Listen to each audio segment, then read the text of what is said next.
नमस्कार, आप सबका हार्दिक स्वागत। आज एक नया विषय लेकर, नया टॉपिक लेकर, क्योंकि लगभग अपनी बेसिक जो है ख़त्म हो चुकी है। कुछ एक पार्ट रहते हैं जैसे पितृ दोष वगैरह, सहचार्य के नियम, दृष्टियों की बात हो गई है, युति या स्थिति के बारे में जल्दी आपके पास आज या कल में वीडियो डाल दी जाएगी। तो आज जो हम विषय ले रहे हैं, हम एक एक करके, जैसे शादी विवाह का विषय है, रोजगार आजीविका का विषय है, घर बनेगा या नहीं बनेगा, वाहन होगा कि नहीं होगा, यानी विदेश यात्रा होगी कि नहीं होगी, ये सारे जो एक एक टॉपिक करके हम सब लेते जाएंगे। आज जो विषय शुरू करने जा रहे हैं वो है आजीविका, व्यवसाय, रोजी रोटी, काम, जो कि जीवन को चलाने का सबसे महत्वपूर्ण टॉपिक है। अगर आपके पास काम नहीं तो रोजी रोटी, जो घर, ये शरीर को चलाना, घर परिवार को चलाना बड़ा मुश्किल है। तो पहले इस बात को पहले हमें समझना होगा कि आजीविका का निर्णय कैसे करना है। पहले जो थे पुरातन समय में, माता पिता के व्यवसाय को ही बेटे संभाल लेते थे। जिसमें जो हुनर होता था वो शुरू कर लेता था। अगर नौकरी थी तो सरकारी थी, या फिर बड़े बड़े कारपोरेशन, बड़ी बड़ी मिलें, बड़े बड़े कारखाने या बहुत बड़ी बड़ी कंपनियां जो थी उनमें भी नौकरी थी, तो अच्छा गुजारा होता था। मगर आजकल शिक्षा बढ़ गई है। घर में 2-2, 3-3 बच्चे होते थे, 4-4 भी होते थे। उनमें से कुछ खेती में लगे, कुछ पिता के व्यवसाय में लगे, एक आध जो पढ़ गया वो नौकरी पे चला गया।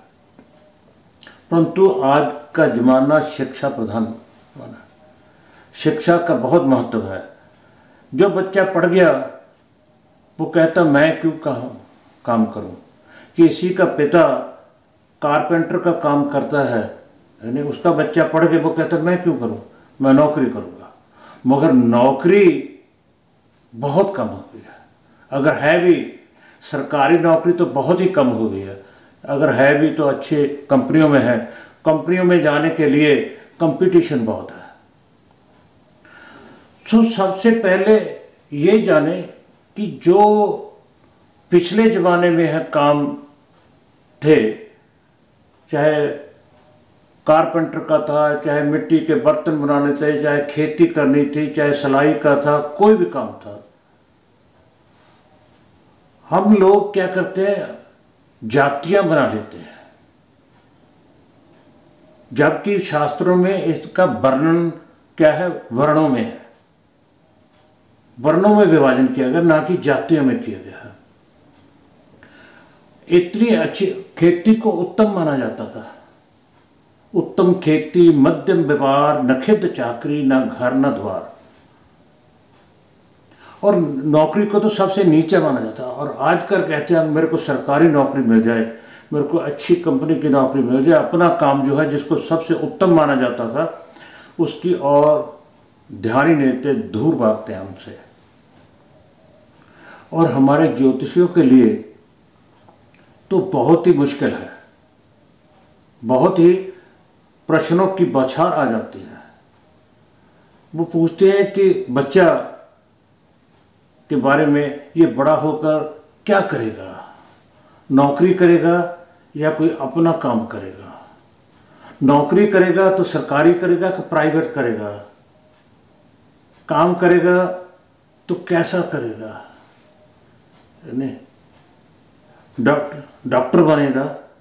डॉक्टर बनेगा तो डेंटिस्ट बनेगा, हार्ट सर्जन बनेगा, यानी स्किन का बनेगा, बहुत डिपार्टमेंट हो गया। सॉफ्टवेयर इंजीनियर बनेगा, मैकेनिकल बनेगा, हार्डवेयर का इंजीनियर बनेगा। आगे अकाउंट्स की बात ले लो, फाइनेंस में ये सीए बनेगा, या कि किसी कंपनी में अकाउंटेंट ही होगा, या कि दुकानों पे जा जाकर अकाउंट के लेखा पढ़त करेगा, बुक्स लिखेगा, अकाउंट्स की बुक्स लिखेगा। बड़े प्रश्न हैं। इन सब को जानने के लिए सबसे पहले हमें नियम जानने होंगे। और अच्छा तो ये है, जब बच्चा 7वीं या 8वीं कक्षा में आ जाता तो उसको आगे कौन से सब्जेक्ट दिलाने चाहिए, वो क्या बनने जाएगा, कौन से ग्रह उसको सपोर्ट करते हैं, क्या वो नौकरी करेगा या कि फिर अपना बिजनेस करेगा। अपना बिजनेस करेगा तो कौन सा करेगा, नौकरी करेगा तो कैसे डिपार्टमेंट में करेगा, कौन से ग्रह उसको सपोर्ट करते हैं। इन सब को जानने के लिए पहले हमें नियम जानने होंगे। नियमों को अगर हम जानते हैं तो हमें क्या व्यवसाय होगा, कैसे करेगा, ये जानना बहुत आसान हो जाएगा। तो इसलिए कम से कम 1 या 2 चैप्टर आपके लिए सिर्फ यही होंगे कि हमने कैसे जांचना है कि बच्चा व्यवसाय करेगा तो कैसे करेगा, यानी कि रोजगार का, आजीविका का निर्णय हम कैसे करें, कैसे देखें कि ये कौन से डिपार्टमेंट में जाएगा, नौकरी करेगा या बिजनेस करेगा। तो इन सब को जानने के लिए हमें आजीविका को 2 भागों में बांटना होगा, एक नौकरी, एक व्यवसाय, 2। अब चाहे नौकरी हो चाहे व्यवसाय हो, दोनों में से, मगर उसका निर्णय कहां से होगा, वो होगा कर्म भाव से, 10म भाव से। अब आपको देखना यह है, आपको क्या क्या चीज नोट करनी है। पहले सिर्फ नियम ही चलेंगे तो कृपया धैर्य रखिएगा। ये है हमारा लगन और ये है कर्म स्थान, जिसे 10th हाउस भी बोलते हैं। 10th हाउस 10th भाव से जैसे शुरुआत की थी, भावों का परिचय दिया था। ये तन है, ये धन है, ये बल है, ये मातृस्थान है, सुख है, नहीं प्रेम है, ऐसे इसको क्या नाम दिया था, कर्म। कर्म को जानने के लिए हमें 10th भाव देखना होगा। 10th से पहले भी क्या, इसमें सबसे पहले देखना क्या होगा, 10th देखना होगा। 10th का मतलब है 10th भाव। उसके बाद दशमेश।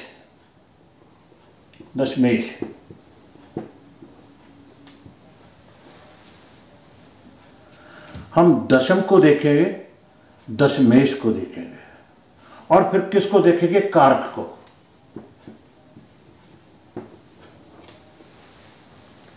ये 3 चीजें देखने से पहले भी हमें कुछ देखना चाहिए। ये तो सिर्फ आजीविका का निर्णय करने के लिए देखेंगे। इससे पहले क्या देखना है, जब भी आपके पास जन्म पत्रिका, जिसे कुंडली बोलते हैं, चार्ट आए, D1 चार्ट आए, तो सबसे पहले हम क्या देखेंगे, लगन, फिर लग्नेश, फिर कारक। स्थायी कारक कौन है, सूर्य।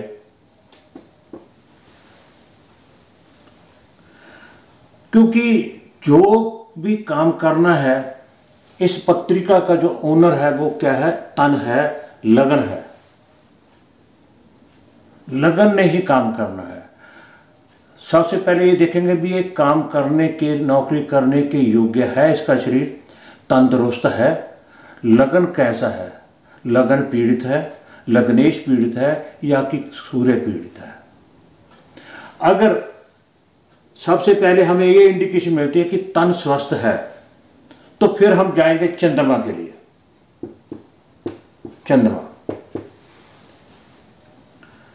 चंद्रमा क्या है? हमारा मन है। तन तो सही है, मन कमजोर है, फिर भी वो व्यवसाय नहीं करेगा, नौकरी में भी नहीं करेगा। मेरा नहीं मन करता आज जाने को काम, मैं तो छुट्टी लूंगा, मेरी बॉस से नहीं बनती, वो मेरे को डांटता है, डरता है, मन में घबराहट है, या मेरे को नहीं आता, ये नौकरी मेरे को सूट नहीं करती। उसका मन विचलित रहता है। काम बिजनेस में भी यही है, मेरा पैसा खराब ना हो जाए, है ना, कहीं मैं डूब ना जाऊं, कोई मेरे को धोखा ना दे दे, कैसे होगा? मन का, तन और मन दोनों का बलवान होना जरूरी है। अगर तन से स्वस्थ है और मन से स्वस्थ है तो फिर आगे हम कम। अगर बंदा चारपाई पे लेटा बीमार है, जन्म से ही बीमार है, तो कर्म क्या करेगा? है ना? तो इसलिए पहले हम दोनों को, कोई भी प्रश्न आए, किसी भी भाव से रिलेटेड प्रश्न आए, पहले तन को, लगन को देखिए, लग्नेश देखिए और कारक देखिए, उसके बाद चंद्रमा की स्थिति देखिए, चंद्रमा को देखिए, उसके बाद फिर उस प्रश्न की ओर बढ़ना है। जैसे अब हम आजीविका की बात कर रहे हैं, तो सबसे पहले क्या देखेंगे? दशम कहीं पीड़ित तो नहीं, किस द्वारा पीड़ित है, कौन से ग्रह वहां बैठे हैं, कौन सी राशि है, उस राशि का स्वामी कौन होगा? दशमेश, जिसे हम कर्मेश भी बोलते हैं। उसकी स्थिति क्या है, वो कहां बैठा है ना? कहीं वो पीड़ित तो नहीं, किससे पीड़ित है, उसकी पोजीशन क्या है, 6, 8, 12 में करे, क्योंकि कर्म जो है कर्मेश भी निर्धारित करेगा। क्योंकि अगर वो चोरी करवाता है, डाका डलवाता है, क्रिमिनल बनाता है, या कि CM PM बनाता है, कोई मिनिस्टर बनाता है, कोई IPS बनाता है, ये सारा डिपेंड करता है दशम पे। और उसके बाद बात आती है कारक की। बहुत से विद्वान जो है, ज्योतिषाचार्य जो है, सूर्य, मंगल, बुध, शनि सभी को कारक मानते हैं, परंतु हमें मालूम है कि सूर्य और मंगल यहाँ आकर बलवान हो जाता है, इस भाव में आकर बलवान हो जाता है, वो बात अलग है। मगर स्थायी कारक जो है, स्थिर कारक कौन है? स्थिर कारक, स्थिर जो है वो है बुध। कार्य कोई भी ले लो, चाहे नौकरी है, चाहे व्यवसाय है, कोई भी है, बुद्धि के बिना नहीं होगा, बुद्धि का प्रयोग करना ही पड़ेगा। नौकरी है तब भी और कार्य है तब भी। बुद्धि का स्वामी बुध, बुध स्थिर कारक है। और दूसरा कर्म का कारक कौन है? शनि। इन दो को जरूर देखना। शनि बिना मेहनत, बिना मशक्कत, बिना लेबर के कोई कार्य नहीं होता। अगर आपने टेबल के ऊपर भी बैठकर काम करना है, तब भी बुध और शनि की जरूरत पड़ेगी। मेहनत तो करनी पड़ेगी, चाहे 4 कागज ही आए, आपको लिखना ही पड़ेगा। बुद्धि दिमाग से सोचकर हाथ से लिखना ही पड़ेगा, मेहनत करनी ही पड़ेगी। सिग्नेचर भी करने हैं। अगर आप किसी IPS बड़े ऑफिसर की सीट पर पहुंचे हैं तो मेहनत करके ही पहुंचे हैं, शनि की बदौलत ही पहुंचे हैं। बुध और गुरु की ज्ञान और शिक्षा, बुध जो शिक्षा का स्वामी है, ज्ञान का स्वामी गुरु है, उस सीट पर अगर बैठे हैं तो इन तीनों की वजह से बैठे हैं। तो आपको शनि को जरूर देखना होगा। और इसके बाद जैसे कहते हैं ना, सूर्य जो है अग्नि का अधिपति है, सूर्य अग्नि का अधिपति है, मगर कारक के रूप में किसे देखते हैं? मंगल को। चंद्रमा जल का अधिपति है, मगर कारक के रूप किसको देखते हैं? शुक्र को। तो सूर्य चंद्रमा, दशम दशमेश कारक, कारक में बुध और शनि, इनको देखेंगे। इसके बाद क्या देखेंगे? इसके बाद देखेंगे हम D9 चार्ट देखेंगे। D9 चार्ट में हम सबसे पहले क्या देखेंगे? D9 का लगन देखेंगे। लगन की राशि कौन सी है? कहीं 6, 8, 12 की तो नहीं आ गई? उसका लग्नेश कौन है? D1 चार्ट में दशम स्थान में कौन सी राशि आई है? उसका स्वामी कहां है? उसका स्वामी D1 में कहां है? और D1 का दशमेश D9 में कहां चला गया? कमजोर हुआ या कि बलवान हुआ? यहां 6, 8, 12 में था, वहां जाकर वो केंद्र त्रिकोण में आया, 11वें भाव में लाभ स्थान में आया, दूसरे में आया, तीसरे में आया, कहां आया? इंप्रूव किया। यहां केंद्र त्रिकोण में था, क्या 6, 8, 12 में तो नहीं चला गया? ये सारी चीजें नोट करनी पड़ेंगी। और उसके बाद जो खोडस वर्ग है उनमें से हम कौन सा चार्ट लेते हैं? उनमें से लेते हैं D10 दशांश। D10 चार्ट को भी ऐसे ही देखना होगा। पहले D9 के मैं थोड़ा और चर्चा कर लें।